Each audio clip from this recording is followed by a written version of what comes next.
या 4 बाजार समित्यांमध्ये धनत्रयोदशीला मिळतोय 2000 रुपयाच्या वरती सर्वाधिक कांद्याला बाजारभाव। व्हिडिओमध्ये जर तुम्ही बघत असाल तर 18 ऑक्टोबर 2025 रोजीचे बाजारभाव तुम्ही पाहता। यामध्ये चंद्रपूर बाजार समिती आहे, वडूज आहे, सोलापूर आहे आणि नागपूर आहे, असा 4 बाजार समित्यांमध्ये कांद्याला त्या ठिकाणी 2000चा बाजारभाव त्या ठिकाणी आता मिळताना दिसतोय। तुमच्या कांद्याला नेमका किती बाजारभाव मिळणार आणि तुमच्या कांद्याला बाजारभाव हे वाढणार का? शेतकरी बंधूंनो, ग्रामीण भागातील शेतकऱ्याचा अतिशय जिव्हाळ्याचा विषय म्हणजे कांदा। परंतु कधी कधी निसर्ग साथ सोडतो तर कधी नशीब। सध्या शेतकऱ्याची अवस्था ही अतिशय बिकट झालेली आहे। यात सरकारही त्याच्याशी वैऱ्यासारखं वागतंय। 2 प्रमुख देशाची निर्यात बंद त्या ठिकाणी झालेली आहे। ज्या बाजार समित्यांमधून कांदा निर्यात केला जातोय तिथल्या देखील बाजार समित्यांमध्ये कांद्याला बाजारभाव मिळत नाही। शेतकऱ्याचा कांदा अक्षरशः सडलाय, त्यानं तो फेकून दिलेला आहे। सध्याच्या घडीला जवळपास 25 ते 30% शेतकऱ्यांकडे कांदा उरलाय, तोही शेतकऱ्याने कसा बसा वाचवलाय। आता या तरी कांद्याला बाजारभाव मिळणार का असा सवाल शेतकरी राजा विचारतोय। एकंदरीतच कांद्याचा शिल्लक साठा किती आहे, निर्यातची स्थिती नेमकी कशी आहे आणि बाजारभाव नेमके कसे राहतील या संदर्भात अतिशय महत्त्वाची माहिती व्हिडिओच्या माध्यमातून आपण जाणून घेणार आहोत। तुम्ही व्हिडिओ अगदी शेवटपर्यंत काळजीपूर्वक पहा। चॅनलवरती जर तुम्ही नवीन असाल चॅनल सबस्क्राईब करा। शेतकरी बंधूंनो, कांद्याचे जे काय बाजारभाव आहे ते मार्केटमधील होणारी आवक, लागवड क्षेत्र, निर्यात आणि हवामान या 4 घटकांवरती प्रामुख्याने अवलंबून असतात। पण यातील एकाही घटकाने यावर्षी शेतकऱ्याला म्हणावी तशी साथ त्या ठिकाणी दिलेली नाही।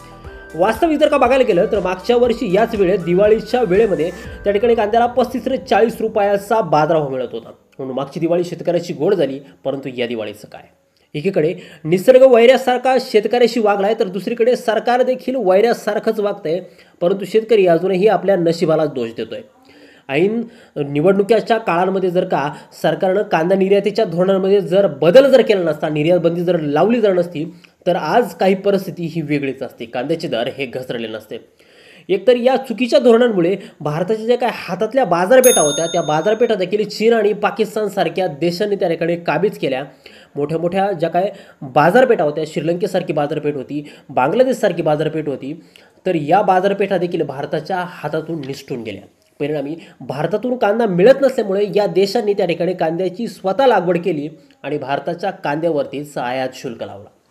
शेतकरी बंधूंनो, या उलट सरकारनं त्या ठिकाणी NCF आणि नाफेडच्या माध्यमातून जो काय बफर स्टॉक त्या ठिकाणी खरेदी केला, या बफर स्टॉकची खरेदी देखील अतिशय निचांकी दराने त्या ठिकाणी शेतकऱ्यांकडून झाली आणि त्याच दिवशी कांद्याचे दर हे घसरायला सुरुवात झाली। 1435 रुपये या दराने शेतकऱ्याचं भांडवल देखील त्या ठिकाणी फिटत नाही। एवढी साधी गोष्ट सुद्धा त्या ठिकाणी सरकारला समजली नसेल का?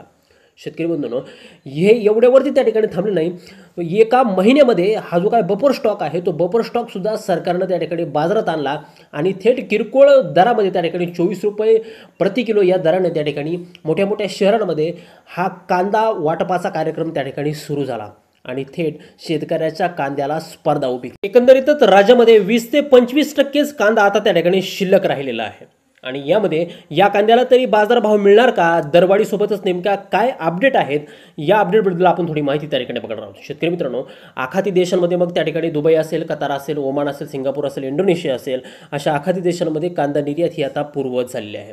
यासोबतच त्या ठिकाणी जिल्हा परिषद, पंचायत समिती, स्थानिक स्वराज्य संस्थांच्या निवडणुकांचं बिगुल देखील त्या ठिकाणी वाजलेलं आहे आणि हे बिगुल वाजत असताना त्या ठिकाणी शेतकरी हा एक महत्त्वाचा घटक आहे हे सरकारच्या अजूनही लक्षात आहे। त्यामुळं शेतकऱ्यांना जर आपण नाराज जर केलं तर शेतकरी आपला रोष त्या ठिकाणी मतदारातून व्यक्त करतील आणि जे काय आत्ताचं सरकार आहे तर त्या आत्ताच्या सरकारला याविषयी सर्वात मोठा धोका त्या ठिकाणी त्यांना हा कांद्याच्या प्रश्नावरून त्या ठिकाणी दिसत आहे। जे सरकार कांदा प्रश्न हे व्यवस्थितपणे हाताळणार, कांदा प्रश्न हा व्यवस्थितपणे सोडवणार, तेच सरकार सत्तेत राहणार हे मात्र नक्की। शेतकरी बंधूंनो, मार्केटमधील आवकही त्या ठिकाणी आता कमी होताना दिसत आहे। मग यामध्ये त्या ठिकाणी पिंपळगाव बसवंत सारखी बाजार समिती असेल, लासलगाव सारखी बाजार समिती असेल, इथं त्या ठिकाणी निम्म्याहून कमी त्या ठिकाणी आवक झालेली आहे। बघा शेतकरी बंधूंनो, एकंदरीतच शेतकऱ्यांकडील कांदा हा त्या ठिकाणी संपलेला आहे असं त्या ठिकाणी म्हणायला हरकत नाही, कारण 20 ते 25% स्टॉक हा काही जास्त नाही। शेतकरी मित्रांनो, यावर्षी लागवडीचं क्षेत्र देखील बाजारभाव नसल्यामुळे त्या ठिकाणी कमी झालेलं आहे आणि गेल्या 15 ते 20 दिवसापूर्वी जी काही अतिवृष्टी झाली त्या अतिवृष्टीमुळे लेट खरीपाचा जो काही कांदा आहे तो पूर्णपणे त्या ठिकाणी पाण्यामध्ये गेला। परिणामी हा जर का कांदा मार्केटमध्ये आला नाही तर कांद्याचा तुटवडा त्या ठिकाणी मार्केटमध्ये निर्माण होऊ शकतो आणि याच वेळी कांद्याला उच्चांकी बाजारभाव देखील त्या ठिकाणी मिळू शकतात, असं कांदा बाजारभाव अभ्यासकांच्या वतीनं त्या ठिकाणी सांगण्यात येत आहे. त्यामुळे शेतकरी मित्रांनो, तुमच्याकडे अजूनही कांदा जर असेल तर रोजचे कांदा बाजारभाव पाहूनच कांद्याची विक्री करणं हे तुमच्यासाठी अतिशय फायदेशीर ठरू शकतं. शेतकरी मित्रांनो, दिलेली माहिती उपयुक्त वाटली असेल तर व्हिडिओला एक लाईक नक्की करा. तुमच्या मित्रांपर्यंत ही उपयुक्त माहिती लवकर शेअर करा. तुम्ही कुठल्या जिल्ह्यामधून हा व्हिडिओ पाहताय कमेंट करायला विसरू नका. चॅनलवरती जर तुम्ही नवीन असाल चॅनल सबस्क्राईब करा. भेटूया पुढच्या एका नवीन व्हिडिओमध्ये एका नवीन अपडेट्स. तोपर्यंत शेतकरी बंधूंनो, धन्यवाद.